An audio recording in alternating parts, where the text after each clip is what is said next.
Hello guys, എല്ലാവർക്കും നമസ്കാരം. കാത്തിരിപ്പിന് വിരാമം കുറിച്ചുകൊണ്ട് ലോകേഷ് സംവിധാനം ചെയ്ത സൂപ്പർ സ്റ്റാർ രജനികാന്തും അതുപോലെ തന്നെ മലയാളത്തിനും തമിഴിനും തെലുങ്കിലും ഹിന്ദിന്നും എല്ലാ ലാംഗ്വേജിൽ നിന്നും കുറച്ച് വില്ലന്മാരിനെ ഇറക്കിയിട്ട് ഫിലിം എടുത്തു ഗൈസ്.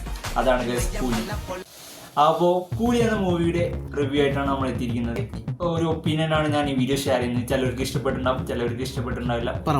സംഭവം ലോകേഷ് കൊടുത്തിട്ടുള്ള ഒരു ട്രിബ്യൂട്ട് ആണെന്ന് പറയാം. പക്ഷേ കുറച്ച് ട്രിബ്യൂട്ട് ഇത്തിരി മിസ്സായി പോയി എന്ന് എനിക്ക് ചില സീൻസിലല്ല ചില ഭാഗങ്ങളിൽ എനിക്ക് ഒരു ചെറിയ ഒരു ഇടവ് സംഭവിച്ചു. സൂപ്പർ സ്റ്റാറിനെ പറ്റി പറയണമെന്ന് പറഞ്ഞാൽ സൂപ്പർ സ്റ്റാർ ഗൈസ് അങ്ങേക്ക് ഏകദേശം പറഞ്ഞാൽ നല്ല പ്രായമായിരിക്കും. ആ പ്രായമായാലും സിനിമയിൽ ക്യാരക്ടർ ആ പുള്ളിക്ക് എന്താണോ ലോകേഷ് കൊടുത്തിരിക്കുന്നത് അതിനേക്കാൾ നല്ല രീതിയിൽ ലോക്കി എന്താണോ പറഞ്ഞത് ആ സാധനം തലവർ കൊടുത്തു.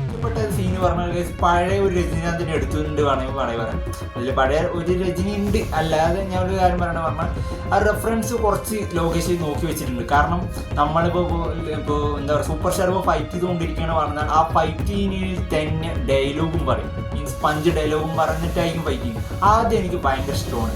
അത് ഈ സിനിമയിൽ ഇൻക്ലൂഡ് ചെയ്തിട്ടുണ്ട്. ഒരു ചെറിയ 2-3 സീൻസിൽ നന്നായിട്ട് യൂസ് ചെയ്തിട്ടുണ്ടെന്ന് വേണമെങ്കിൽ പറയാം. ഇതിൽ എങ്ങനത്താണോ മീൻസ് അവരെ എങ്ങനെയാണോ ഫാൻസ് എങ്ങനെയാണോ ആഗ്രഹിച്ചത് അതുപോലെയൊക്കെ നല്ല രീതിയിൽ കൊടുത്തിട്ടുണ്ട്. പിന്നെ അടുത്തത് സത്യരാജിൻ്റെയാണ്. സത്യരാജ് ഇതിലില്ല ശരിക്കും. ഫ്രണ്ട്ഷിപ്പ് ബോണ്ടിൻ്റെ ഒരു ഇതാണ് എനിക്ക് ഇതിൽ കുറച്ച് സീൻസും കാര്യങ്ങളൊക്കെ ഉണ്ടായിരുന്നു. മീൻസ് ഒരു എന്താ പറയുക, നമ്മൾ ഒരു ഫീൽ ആകാം. മീൻസ് നമ്മളെ മനസ്സ് പോകുന്നതിൻ്റെ ഒരു സീനിൽ പറയുമ്പോൾ ഒരു കുറച്ച് സീൻസും കാര്യങ്ങളൊക്കെ ഫ്രണ്ട്ഷിപ്പിൻ്റെ ബോണ്ടിങ് ആയിട്ട് നമുക്ക് ശരിക്കും കണക്റ്റ് ആകുന്ന കുറച്ച് സീൻസ് ഉണ്ടായിരുന്നു. എനിവേ അങ്ങനെ ഒരു ഷോക്ക് അടുപ്പിച്ച് കൊല്ലുക പറയില്ല. ആ ഒരു മിഷൻ അല്ലെങ്കിൽ ആ ഒരു മിഷൻ തന്നെ കഥ സ്റ്റാർട്ട് ചെയ്ത് തുടങ്ങി അവസാനം വരെയും ആ ഒരു സാധനം അല്ലെങ്കിൽ ആ ഒരു മിഷൻ അല്ലെങ്കിൽ ആ ഒരു ആ സീൻ ക്രിയേറ്റ് ചെയ്ത് കൊണ്ടേയിരിക്കുന്നുണ്ട്. നല്ല വേഷമാണ് പുള്ളിക്ക് കിട്ടിയിട്ടുണ്ട്, നല്ല രീതിയിൽ ചെയ്തിട്ടുണ്ട്. അടുത്തത് ശ്രുതി ഹാസൻ. ശ്രുതി ഹാസനിലെ ഇത് ശരിക്കും അവസാനമാണ് ശരിക്കും ഇതാരാണെന്ന് അറിയുന്നത്. നമുക്ക് ഫസ്റ്റ് ഹാഫിൽ ഒരാളുടെ മോളാണെന്ന് നമുക്ക് മനസ്സിലാവും. പക്ഷേ ശരിക്കും ഇത് അവസാനം ഒരു ട്വിസ്റ്റ് ഉണ്ട്. എനിവേ അവസാനം വരെ ഇതിൽ കൂടെ ഉണ്ട്. മിഷൻ സ്റ്റാർട്ട് ചെയ്യുന്നതിൽ ഇൻക്ലൂഡിങ് ശ്രുതി ഹാസൻ ഇതിലുണ്ട്. ആ നല്ല സീൻസും കുറച്ച് screen play means cinema start ചെയ്യുന്നതോടെ അവസാനം വരെയും ശ്രുതി ഹാസൻ ഉണ്ട് സ്ക്രീനിൽ. നല്ലൊരു ക്യാരക്ടറാണ് ഇതിൽ കൊടുത്തിരിക്കുന്നത്, നല്ല രീതിയിൽ ചെയ്തിട്ടുണ്ട്. സൗബിനെ പറ്റി പറയണമെന്ന് പറഞ്ഞാൽ ശരിക്കും സ്റ്റാർട്ട് ചെയ്യുന്നത് സൗബിനിലാണ്, അവസാനം ഇന്നതും വരെയും സൗബിനാണ്. എനിവേ ഇതിൽ പക്ഷേ നല്ലൊരു മീൻസ് പുള്ളിയുടെ എഫേർട്ട് പുള്ളി എന്താണെന്ന് തകർത്ത് വാരിയിട്ടുണ്ട്. സ്ക്രീൻ പ്രസൻസും കാര്യങ്ങളൊക്കെ നന്നായിട്ട് ഇൻട്രോ സീൻസൊക്കെ അടിപൊളിയായിരുന്നു. സോങ് മോനിക്ക വേറെ റേറ്റ് ആയിരുന്നു. തിയേറ്ററൊക്കെ ബഹളോ, തിയേറ്റർ ആ സോങ് തൂക്കി അത് ഈ പുള്ളിയാണ്, സൗബിൻ തൂക്കിയിട്ടുണ്ടായിരുന്നു ആ സോങ്. എനിവേ നല്ലൊരു എക്സ്പീരിയൻസ് ആയി. നല്ലൊരു ഗൈസ് മലയാളത്തിൽ നിന്ന് കിട്ടിയ വെച്ച് ഏറ്റവും നല്ലൊരു റോളാണ് ഇതിൽ സൗബിന് കൊടുത്തിരിക്കുന്നത് ഗൈസ്. ഈ സിനിമയിൽ കിട്ടിയതിൽ നല്ലൊരു മലയാളത്തിലത്തെ ഒരു നടനെ ബേസ് ചെയ്ത് നോക്കണം പറഞ്ഞാൽ നല്ലൊരു റോളാണ് കിട്ടിയിരിക്കുന്നത്. പക്ഷെ മലയാളത്തിൽ നിന്ന് സൗബിൻ മാത്രമല്ല വേറെ ഒരാളും കൂടി ഉണ്ട്, ബാബുരാജും കൂടി ഉണ്ട്. അത് ഇൻക്ലൂഡ് മീൻസ് ഇടയിൽ ഒരു സീനിലാണ് ഞാൻ കണ്ടത്. നന്നായിട്ട് സൗബിനെ നന്നായിട്ട് യൂസ് ചെയ്യുന്നുണ്ട് വേണമെങ്കിൽ പറയാം. അത് നാഗാർജുൻ എൻ്റെ മോനെ ഗൈസ്, പുള്ളി വന്നപ്പോൾ ഒരു തിയേറ്ററോളം തന്നെ ഉണ്ടായിരുന്നു. ഫസ്റ്റ് ഹാഫും അതിനനുസരിച്ച് സെക്കൻഡ് ഹാഫിലും പുള്ളി നല്ല രീതിയിൽ അടിച്ച് പൊളിച്ചിട്ടുണ്ട്. സ്ക്രീൻ പ്രസൻസും ഇൻട്രോ സീൻസും സോങ്സും നല്ല രീതിയിൽ ഇമ്പാക്റ്റ്, നല്ലൊരു വില്ലൻ്റെ ഒരു ക്യാരക്ടർ നല്ലൊരു ക്യാരക്ടർ ചെയ്തിട്ടുണ്ട്. പുള്ളി നല്ല എഫേർട്ട് എടുത്തിട്ട് നല്ല രീതിയിൽ ലോകേഷ് കറക്റ്റ് നല്ല രീതിയിൽ യൂസ് ചെയ്തിട്ടുണ്ടെന്ന് വേണമെങ്കിൽ പറയാം. ആ ഒരു നല്ലൊരു വില്ലനെ നമുക്ക് ഇതിൽ കാണാൻ പറ്റിയിട്ടുണ്ട് കുറച്ച് നല്ല രീതിയിൽ. പിന്നെ ഉപേന്ദ്ര, ഞാൻ സത്യം പറഞ്ഞു ഈ സിനിമ കാണാൻ വേണ്ടി ഞാൻ സിനിമ സ്റ്റാർട്ട് ചെയ്ത് കഴിഞ്ഞിട്ടും ഈ ഒരു ക്യാരക്ടർ മാത്രം വരുന്നില്ല. എന്താണ് എവിടെയാണ് ഈ പുള്ളി വരുന്നു വിചാരിച്ചു, പക്ഷെ പുള്ളി വന്നിട്ടില്ല. ഇപ്പൊ സെക്കൻഡ് ഹാഫിലാണ് പുള്ളി വരുന്നത്. സെക്കൻഡ് ഹാഫിൽ നമുക്ക് എന്താ പറയുക, എക്സ്പെക്റ്റേഷൻ പോലും ചെയ്തിട്ടില്ലാത്ത അല്ലെങ്കിൽ എക്സ്പെക്ട് ചെയ്തിട്ടും പോലും ഇല്ലാത്ത ഒരു ടൈമിലാണ് വരുന്നത്. അതൊരു ഫൈറ്റ് സീനിലാണ്. പക്ഷെ പുള്ളിക്ക് നല്ലൊരു മാസ് ബിൽഡപ്പ് കൊടുത്തിട്ടുണ്ട്. ബിൽഡപ്പ് പറഞ്ഞാൽ മീൻസ് നല്ലൊരു എന്താ പറയുക, ഒരു മാസ് എൻട്രി അല്ലെങ്കിൽ ഒരു മാസ് ഇൻട്രോ സീൻ നല്ല രീതിയിൽ കൊടുത്തിട്ടുണ്ട്. അത് കൊടുത്തിട്ടുണ്ട്. പക്ഷേ കുറച്ച് സ്ക്രീൻ പ്രസൻസ് ഉണ്ടെങ്കിലും നല്ല രീതിയിൽ ചെയ്തിട്ടുണ്ട്. അനിരുദ്ധ് ഇല്ലെങ്കിൽ ശരിക്കും സത്യം പറഞ്ഞാൽ സിനിമ വേണ്ടിയിട്ട് പോകുന്ന ഒരു അവസ്ഥയിലാണ്. സത്യം പറഞ്ഞാൽ എൻ്റെ ഒരു ഒപ്പീനിയൻ പറഞ്ഞു പറഞ്ഞാൽ അനിരുദ്ധിൻ്റെ മ്യൂസിക് ഉണ്ടായിരുന്നില്ലെങ്കിൽ ശരിക്കും ഈ സിനിമ ഫ്ലോപ്പായിരിക്കും.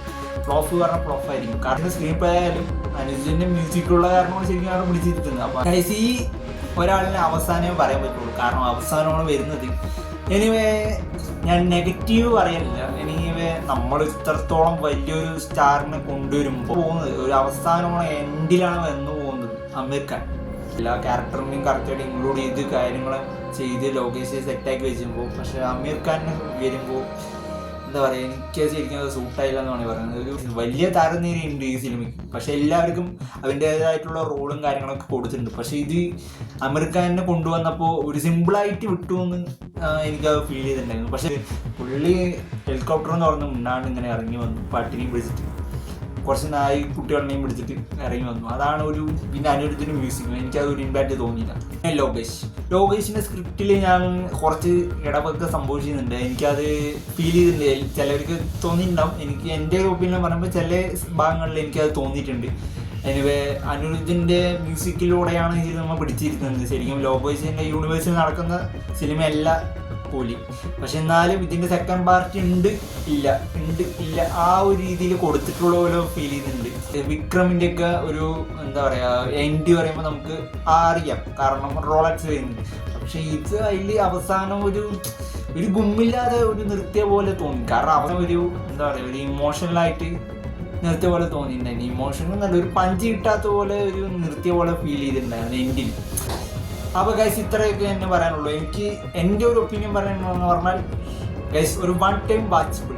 ഞാൻ ഇത്രയും ക്യാരക്ടേഴ്സിനെ എടുത്ത് പറയാനുള്ളത് പറഞ്ഞാൽ ഓരോ ക്യാരക്ടേഴ്സിനും ഓരോരോ ഇമ്പോർട്ടൻസ് ഈ സിനിമയിലുണ്ട്. അപ്പോൾ ചിലവരെ കാണാനും പറ്റും, ചിലവരെ കാണാൻ പറ്റില്ല, അങ്ങനത്തെ ഒരു ഇതുണ്ട്. നിങ്ങളുടെ അഭിപ്രായം ഈ വീഡിയോയുടെ താഴെ കമൻറ്റ് ചെയ്യുക. എൻ്റെ അഭിപ്രായമാണ് ഞാൻ ഈ വീഡിയോ ഷെയർ ചെയ്യുന്നത്. നിങ്ങളുടെ അഭിപ്രായം ഈ വീഡിയോയുടെ താഴെ കമൻറ്റ് ചെയ്യുക. വീഡിയോ ഇഷ്ടപ്പെട്ടാണെങ്കിൽ ലൈക്ക് ചെയ്യാനും ഷെയർ ചെയ്യാനും സബ്സ്ക്രൈബ് ചെയ്യാനും മറക്കല്ലേ.